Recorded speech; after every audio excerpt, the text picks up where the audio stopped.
Okay, I got a little bit something different today. Ezekiel chapter 34. I'm not going to read the whole thing. I just want to read you a little bit. And I want to put the fear of the Lord in you, especially those of you who are in charge in this world. And you will see what I mean in a minute. The Lord will be Israel's shepherd. Now, this message is to those who were in charge back then, the Old Testament, Ezekiel, of the house of God. That would be the Jewish leaders, or whoever was king, who's ever working for the king. That also includes prophets. Now, the message is still valid for you today. It's still a valid message for anyone in charge, especially if you are a Christian in charge of other people. Listen. This actually won't take long. The word of the Lord came to me, that's Ezekiel, Son of man, prophesy against the shepherds of Israel. Wow. Well, no. God never comes against you. God is only about love and peace and joy and, blowing bubbles. God will come against you. He has come against you. He will continue to do so if you continue in your disobedience in your life. Prophesy against the shepherds of Israel. Prophesy and say to them, here we go. This is what the sovereign Lord says. Now listen to how God talks in the Old Testament. This is what the sovereign Lord says. Woe, woe to you shepherds of Israel who only take care of yourselves. Woe to you who only take care of yourselves as Christian leaders, as government leaders today, as the Congress, the Senate, the presidents, people in charge of the military today, the manager of a restaurant. You only are concerned with yourself, your own well-being, your own monetary gain, your own pleasures. What does God say about that? Woe, W-O-E, woe to you, shepherds of Israel who only take care of yourselves. Should not shepherds take care of the flock? Well, that makes common sense to me. Should not shepherds take care of the flock? That's why you were put in a position of authority. A person in a position of authority should be last, like Jesus put himself last. But today, the problem we have in the United States of America, people think they're given a position of authority to become rich, wealthy, and gain more pleasure. That is the world's system. That is not God's system for putting someone in charge. The Bible is very clear. It says you should not desire to be in charge, for you will have to work the hardest and serve everyone below you. You will have to make yourself the least amongst all the men and women and serve them. But in today's society, everybody wants more money, more power, more pleasure.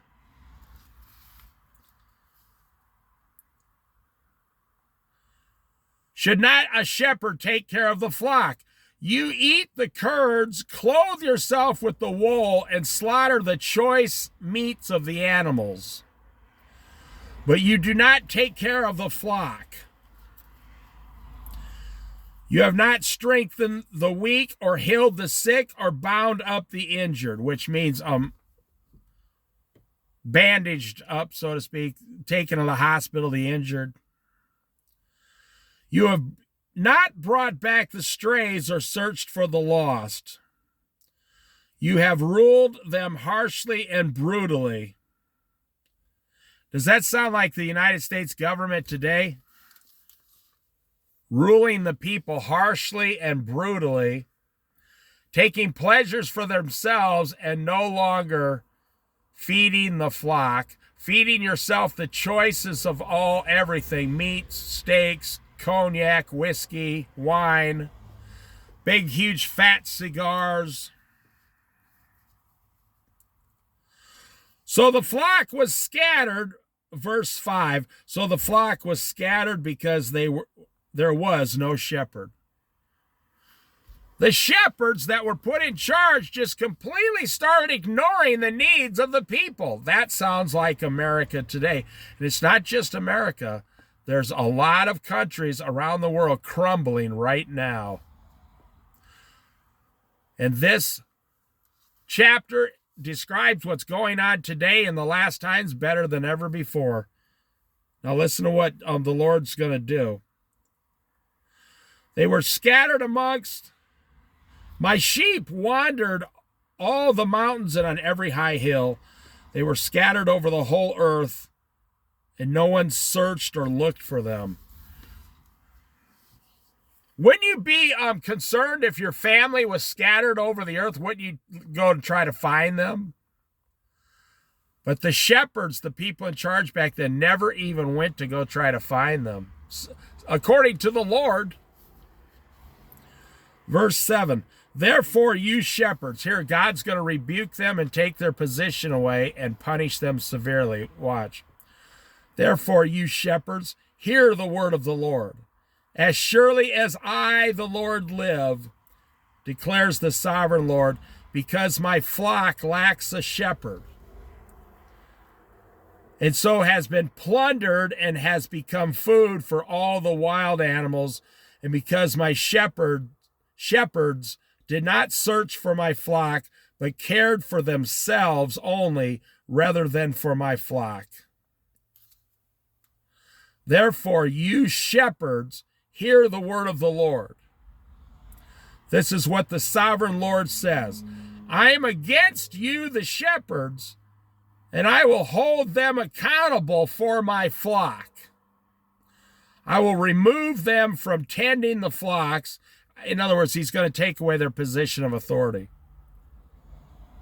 by taking them away, so that the shepherds can no longer feed themselves. He's going to make it so miserable they won't even be able to feed themselves anymore. Because how does the government feed itself? Off the backs of the people. The labor of the people, the taxes go up, and they live off the taxes, the easy part.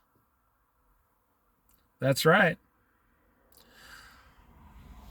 Now, Jesus is going to come back for 1,000 years, and I believe for this same reason, the leaders of this world that he has placed in charge are no longer taking care of the flock. They're no longer taking care of the flock, and he's going to come back, rapture, 7-year tribulation, Battle of Armageddon, then 1,000-year reign of Christ, and he's going to show us how it should have been done all along.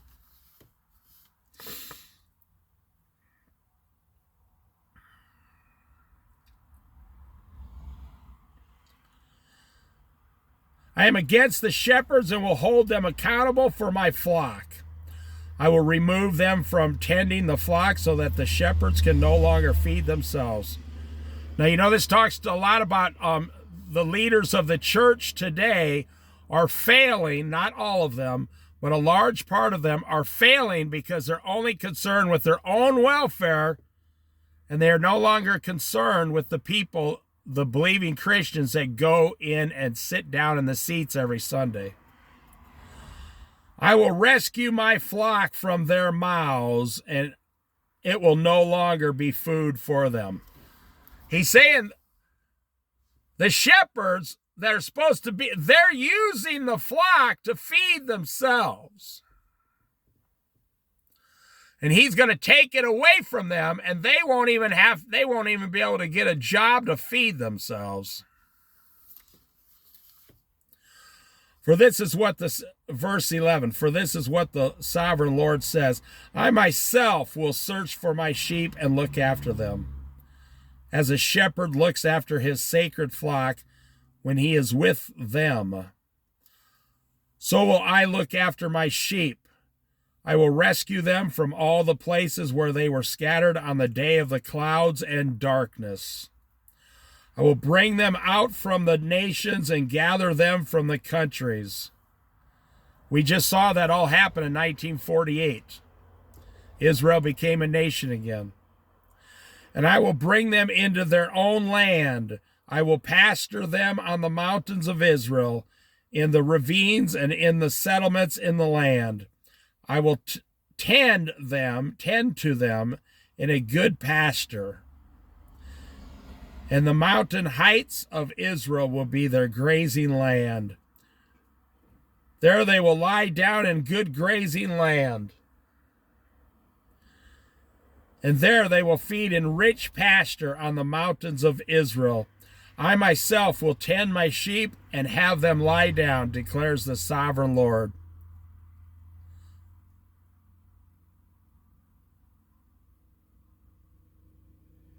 And it goes on and on and on. The second half, I'm going to stop right there. You can read the rest if you want to. Now listen, this is more prevalent today than ever. The Lord is about to rapture the church. And then the 7-year tribulation. And then the 1,000, once he comes back, then he sets up his reign, the 1,000-year reign of Christ. And man will no longer be in charge. Jesus Christ will be in charge for 1,000 years. We will be working with him, but we will not really be in charge like that. I believe it's going to be like a Garden of Eden situation. I don't believe there's going to be electric cars or automobiles or planes, none of that. No restaurants, no managers, no bus boys, nothing like that. Everybody's going to get a piece of land and tend their own land. And for those of us who are raptured or saved, we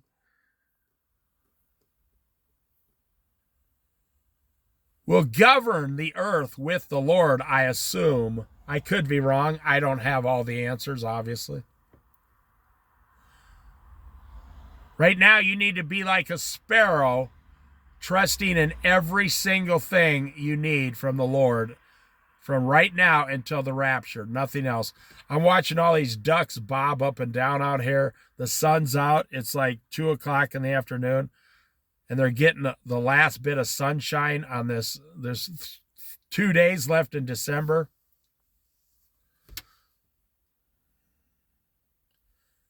And it's just a beautiful scene from the Lord. See, I'll zoom in. See all those ducks plopping up and down out there? That's what it's going to be like for 1,000 years. And if you are raptured, or if you are saved during the rapture, you will live for 1,000 years in a new body. You will never die. Isn't that a beautiful scene? All those ducks just doing what God naturally made them to do. So that prophecy was really for back then, but it's also for 1948, and it's also for today. The Lord is about to gather us again permanently. Time is so very short. Time is so short. And let me say, if you are a person in charge, and you are a Christian in charge of other people, then you are technically in charge of a small piece of God's flock, his believers, especially if you're a leader of a church. You're in charge of a small piece of God's flock. And you want to put yourself last and put God's flock first. And then the Lord will reward you. But if you start, feeding off the backs, this goes for business leaders too.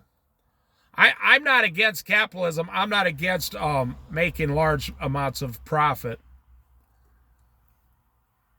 But if you're workers, if you're in charge of a bunch of Christians and you're making $1 million a year and they're all making, $30,000 a year, just ask yourself a question. God is looking at you. God is watching you do that, so you have to be very careful. God could come and take your position away and make it to where you don't even have the ability to feed yourself anymore. Yeah, you should go read that chapter, the whole chapter yourself, and you'll get a full understanding of the kind of things that anger God, the Lord. Things that make God angry. We should all know what makes God angry so we can not do it.